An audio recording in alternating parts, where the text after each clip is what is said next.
ఏకోడూరులో పేదల భూములకు పట్టాలు ఇవ్వాలి. వ్యవసాయ కార్మిక సంఘం డిమాండ్.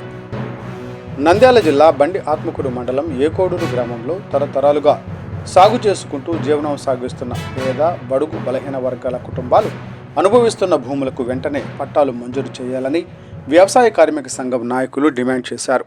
గ్రామంలో పేదలతో కలిసి వారు అనుభవిస్తున్న భూములను వ్యవసాయ కార్మిక సంఘం జిల్లా ఉపాధ్యక్షులు డేవిడ్, మండల నాయకుడు కుళాయి స్వామి, జిల్లా కార్యదర్శి నరసింహనాయక్, సిఐటియు జిల్లా నాయకుడు రత్నమయ్యరాజు పరిశీలించారు. ఈ సందర్భంగా నాయకులు మాట్లాడుతూ ఎన్నో ఏళ్లుగా అదే భూములను సాగు చేసుకుంటూ జీవిస్తున్న నిరుపేద రైతు కుటుంబాలను ప్రభుత్వం గుర్తించి శాశ్వత పట్టాలు ఇవ్వాలని కోరారు. భూములకు పట్టాలు లేకపోవడంతో ప్రభుత్వం అందిస్తున్న అన్నదాత సుఖీభవ, ఎరువుల సబ్సిడీ, వ్యవసాయ రుణాలు, విత్తనాల పంపిణీ వంటి పథకాలు ప్రయోజనాలు అందడం లేదని ఆవేదన వ్యక్తం చేశారు. అనుభవంలో ఉన్న పేద రైతులకు సహకార సంఘాల ద్వారా విత్తనాలు, ఎరువులు, రుణాలు అందించి వారి జీవనోపాధికి భరోసా కల్పించాలని ప్రభుత్వాన్ని కోరారు. పేదల కష్టాలను అర్థం చేసుకుని మానవతా దృక్పథంతో ప్రభుత్వం స్పందించి న్యాయం చేయాలని విజ్ఞప్తి చేశారు. ఈ కార్యక్రమంలో భూములను అనుభవిస్తున్న పేద కుటుంబాలు పెద్ద ఎత్తున పాల్గొని తమ సమస్యలను నాయకుల దృష్టికి తీసుకువచ్చారు.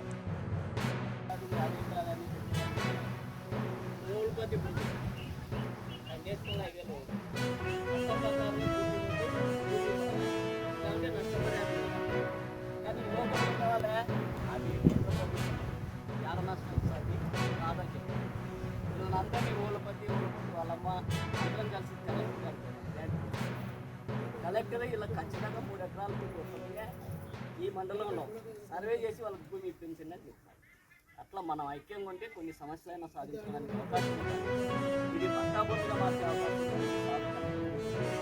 ఏమన్నా అనుకో ప్రభుత్వం మన నంద్యాల జిల్లా కేంద్రంగా భవిష్యత్తులో ఈ భూమిని ఇప్పటికే కలెక్టర్ ఆఫీస్ పెట్టాలనే లేదంటే సచివాలయాలు పెట్టాలనే పద్ధతిలో ఈ భూమిలో సర్వే జరిగింది. అట్లా కాకుండా మనం అందరం ఐక్యంగా ఉంటే ఈ భూమికి పట్టా కోసం వ్యవసాయ కార్మిక సంఘంగా సిపిఎం పార్టీగా మీకు అందడం మన భూమి అప్రూవ్ కల్పించడానికి అవకాశం ఇప్పుడు మన సంఘం నాయకుడు నరసింహనాయక్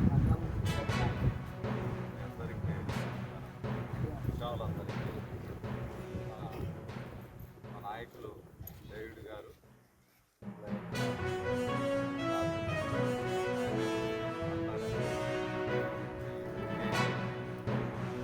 భూమి ఏమనుకుంటున్నానంటే ఇంట్లో వాళ్ళందరూ ఈ చిన్న చెరువు భూమి ఈ పట్టాలు కాదు, ఎప్పుడైనా ప్రభుత్వం తీసుకుంటుంది, మీరు అందరూ ఉండాల్సిందే, ఇబ్బంది ఏం కాదని చెప్పేసి చెప్పారు. మనమేమంటే మనం ఈ పార్టీ ఆ పార్టీ 2 పార్టీలు ఏదో ఒక పార్టీ వాళ్ళకి అవగాహన ఉండదు. వ్యవసాయ కార్యక్రమం ఈరోజు కాదు, భూ పోరాటంలో ఆరుతేరినటువంటి సంఘము, చట్టము, దాని జీవో అన్ని. అందుకే దాని ప్రకారం మేము అడుగుతా ఉన్నాం. రాజ్యాంగం ఏమిస్తుందో ఆ హక్కులనే భూమి హక్కు ఏతుందో అదే అడుగుతున్నాం మేము, వేరేది కాదు. కొత్త ఏదో మేము పూర్తి చేసి నిజమైన పేదలు ఎవరైతే అనుకుంటున్నారో అది ఏ భూమి అయినా సరే పట్టా ఇవ్వాలి, లేకుంటే అనుభవం ఇవ్వాలని చెప్పి చట్టం చెప్తున్నాం. అది ఏదన్నా ప్రభుత్వం అవసరాన్ని తీసుకుంటే కూడా దాన్ని భూమి చేయాలి. 2013 భూసేకరణ చట్టం అనేది చెప్పేసి ఈ రాష్ట్రంలో రాజధాని కొరకు భూమి చేసేటప్పుడే ఒక చట్టం చేసింది. ఏ భూమి తీసుకున్నా కూడా మేము నష్టపరిహారం.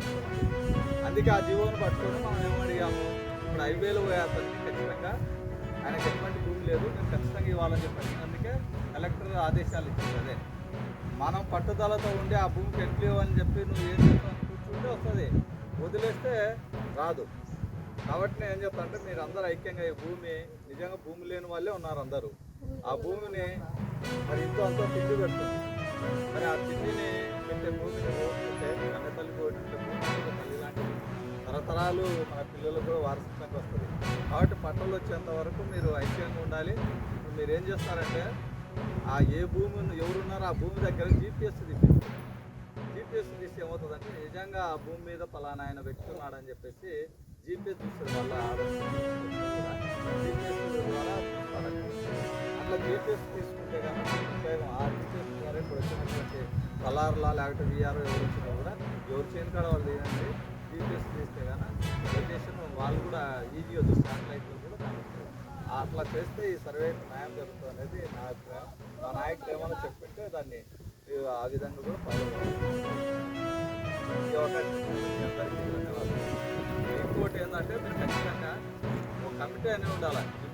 ఈ భూమి పోరాట సాధించుకునేంత వరకు ఈ కమిటీ ఏ పార్టీలో ఎవరైనా మాకు అవసరం లేదు. వ్యవసాయ కమిషన్ ఉంది, భూమి సాధన కమిటీని ఒకటి పెట్టుకొని దాంట్లో నిత్యం ఉంటే సాధించగలుగుతాం. అది ఎక్కడెక్కడ వెళ్ళాలా ఏం కథ అని